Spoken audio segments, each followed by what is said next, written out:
Q106.7 weather. Here's your KQNK forecast. Chance of snow today, otherwise cloudy skies expected. Daytime highs approaching 29. Northeasterly winds 8 to 15 miles per hour. Lows dip down to about 1 below. Tonight, partly cloudy skies. Cloudy tomorrow, slight chance of snow. Daytime highs approaching 30.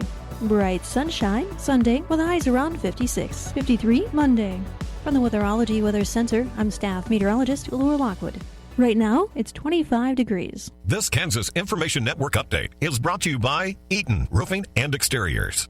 Hi, I'm Felicia Rolfe. Here are today's headlines from 12 News.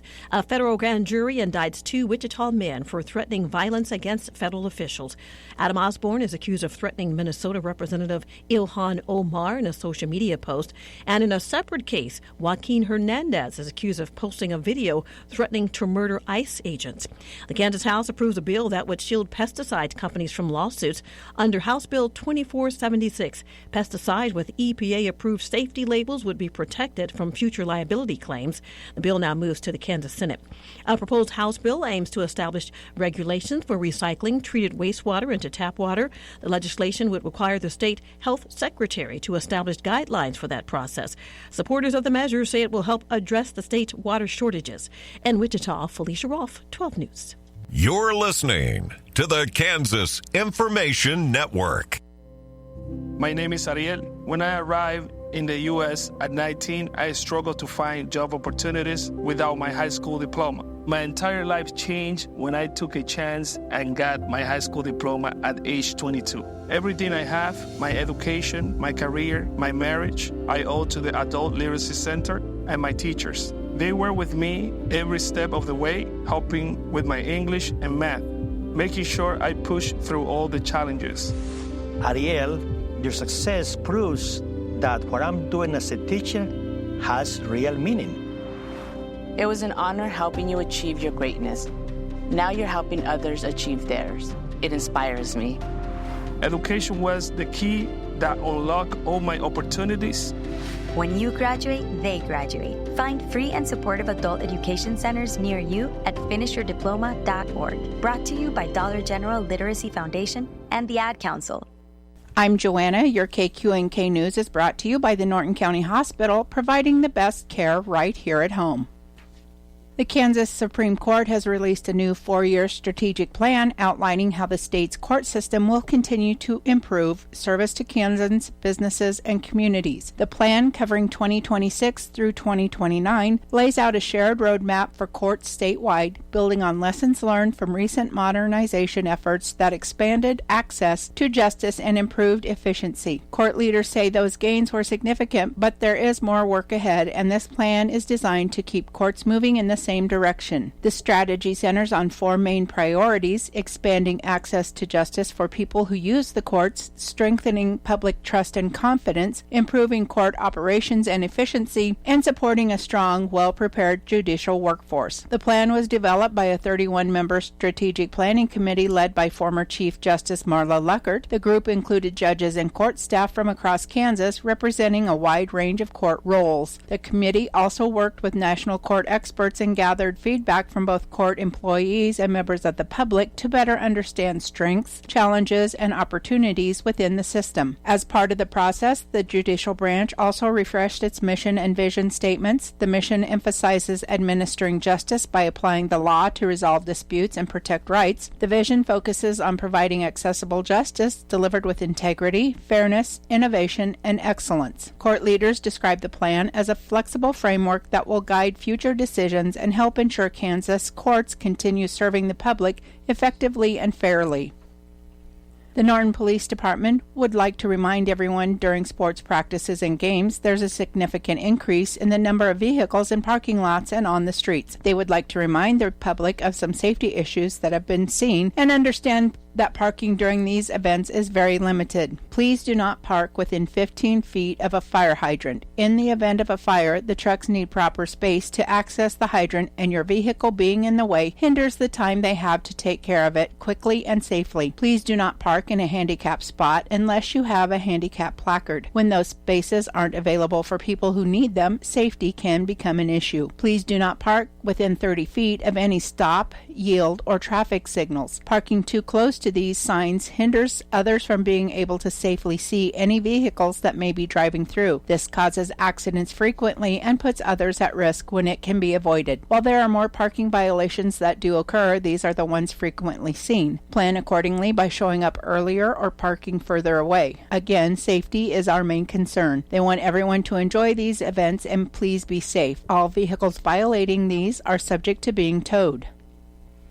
U.S. Senators Jerry Moran of Kansas and Richard Blumenthal of Connecticut are pushing new bipartisan legislation aimed at better coordinating how the nation supports veterans. The proposal, called the National Veterans Strategy Act of 2026, would require the president to develop a nationwide strategy every 4 years focused on veteran well-being. The bill would formally recognize veteran success as a national interest and create consistent measures to track how veterans are doing after leaving military service. The goal is to identify gaps, improve outcomes, and better align policies and programs across the country. Right now, veteran services are spread across more than 1,000 federal, state, local, nonprofit, and private organizations, with hundreds of billions of dollars spent each year. Supporters say those efforts often operate in silos, making it harder to know what works and where help is falling short. While the Department of Veterans Affairs already produces a strategic plan, it largely focuses on internal operations rather than the full landscape of veteran services. Under the legislation, the federal government would regularly consult with public and private partners to coordinate resources, reduce duplication, and focus on measurable results. Veteran service organizations from across the country have voiced support, saying a unified national strategy would improve accountability, strengthen transitions to civilian life, and ensure veterans and their families receive effective, well-coordinated support.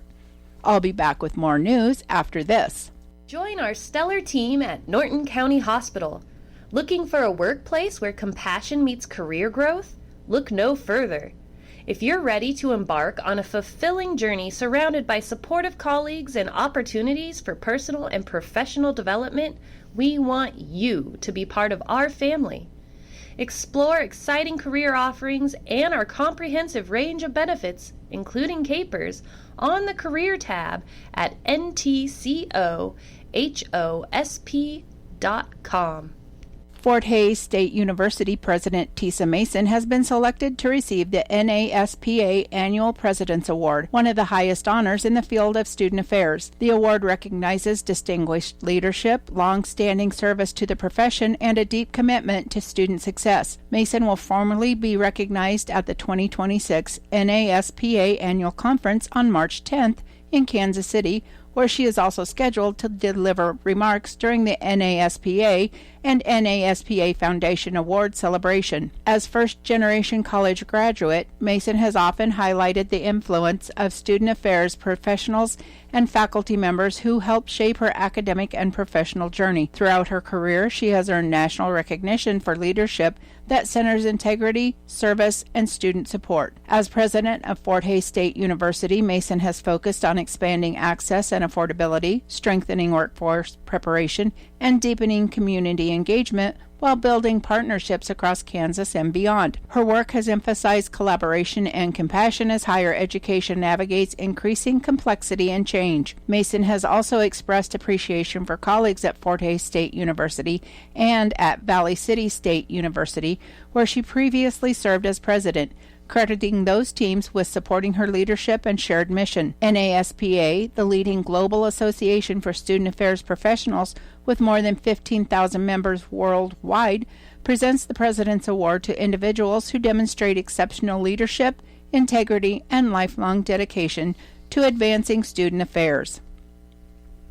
Next Generation is excited to announce that more than 350 paid internship positions are now available for high school and college students across Northwest and North Central Kansas. These opportunities connect students with local businesses and organizations while providing valuable, real-world work experience. Students interested in applying can visit the Next Generation website, where they will find links to the job board and application portal. Positions are available across a variety of industries, providing meaningful career exploration and skill-building opportunities. The paid internship program is being promoted as a benefit for both students and employers. Organizers say students are able to gain valuable hands-on experience while local businesses strengthen and invest in the future workforce across northwest and north central Kansas. The application process ends March 1st, so students are encouraged to apply soon. For more information and to access the internship job board, visit next-generation.secure-platform.com/site. Fort Hays State University's upcoming Science Cafe is set for Monday, February 2nd.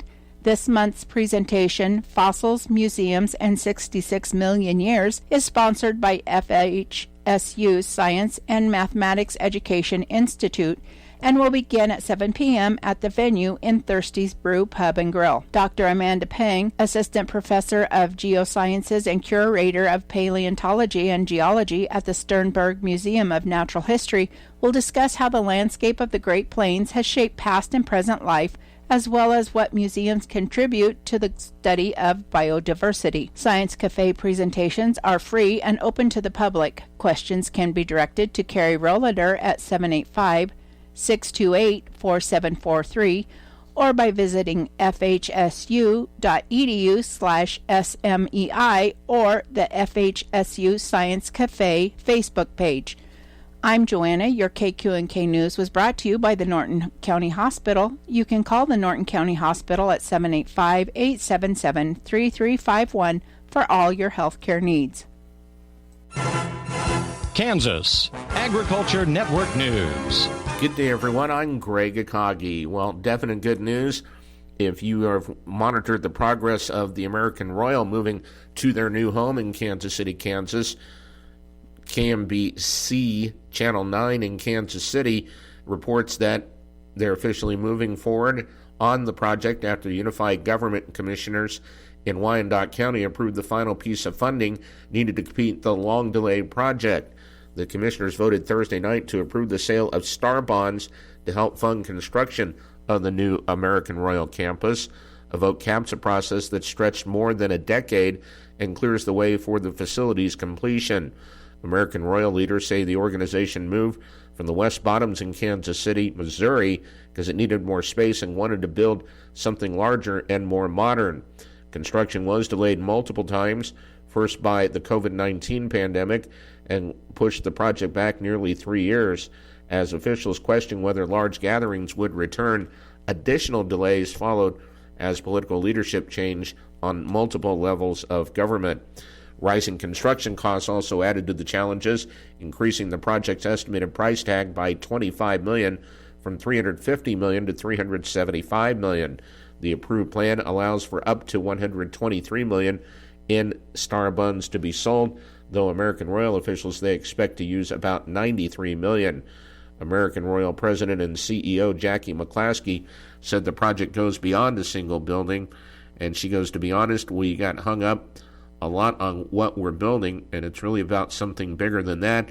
And that the American Royal is doing is really creating an opportunity for Kansas City to become the epicenter for food and agriculture." You're listening to the Kansas Agriculture Network. Hi, Dave. How's it going? Hi. Just picking up my usual prescriptions. But first, a quick question. I saw a post about 340B. Is it good or bad for our town? Good. 340B helps local hospitals and clinics stretch resources so patients can get care and vital medications close to home. It costs taxpayers nothing and has been in place for more than 30 years. That's good to hear. Sounds like 340B is a lifesaver for our community. This ad is paid for by the Kansas Hospital Association. I always had to be so good, no one could ignore me. Carve my path with data and drive. But some people only see who I am on paper. The paper ceiling. The limitations from degree screens to stereotypes that are holding back over 70 million stars. Workers skilled through alternative routes, rather than a bachelor's degree. It's time for skills to speak for themselves. Find resources for breaking through barriers at tearthepaperceiling.org. Brought to you by Opportunity at Work and the Ad Council. Kansas Agriculture Network weather. I'm meteorologist Michael Caro on the Kansas Agriculture Network. On the colder side of average across much of the eastern two-thirds of Kansas to wrap up the work week and start off the weekend. And as another upper-level trough of low pressure looks to swing in from the north for this afternoon, we do pick up a chance for just a dusting of some light snow showers or flurries, mainly across central and eastern portions of Kansas. Could see some late-day snow showers, though, developing in the far northwest. For tonight, as that trough continues to push on off to the south, any lingering snow showers or flurries wrapping up early on this evening. Another round of some light snow a possibility Saturday afternoon into north central and northeastern Kansas as a warm frontal boundary works from west to east. For northwest Kansas, for this afternoon, partly to mostly cloudy skies, a slight chance for a late-day rain-snow mixture developing. We'll have highs in the upper 30s to lower 40s. Winds will be turning to the northeast at 10 to 15 miles per hour. For north central Kansas for this afternoon, mostly cloudy skies, a chance for some light snow showers, with high temperatures climbing up into the lower to middle 20s. Winds turning to the northeast at 5 to 15. Into northeastern Kansas for this afternoon, a chance for some flurries, otherwise looking at high temperatures in the lower 20s. Winds out of the north increasing to 10 to 15 miles per hour. Slight chance for some very light snow showers or flurries into southeastern Kansas for this afternoon, where high temperatures climb up into the lower to middle 20s. And we'll have our winds out of the north at 5 to 15. Across south central Kansas for this afternoon, that slight chance for a dusting of some light snow or flurries developing, high temperatures in the upper 20s to near 30 degrees. For southwest Kansas, a blend of clouds and sun, highs in the low 40s for Dodge City, but some lower 50s down to near Liberal. This is the Kansas Ag Network. I'm Chris Jakovic. I served in the United States Air Force and I deployed 3 times. So in 2017, I was serving as an Air Force First Sergeant. Our motto in that role is "My job is people, everyone is my business." But unfortunately in that year, I would lose my own brother, Lance Corporal Adam Jakovic, to suicide. The majority of veteran suicides are from guns. I store my weapons securely, not only for myself, but for my family. Store all your guns securely. Help stop suicide. My service never stops. Brought to you by End Family Fire and the Ad Council. This corn growing season, the pressure is on. You've got to work smarter, not harder. So turn to Tribal Pro.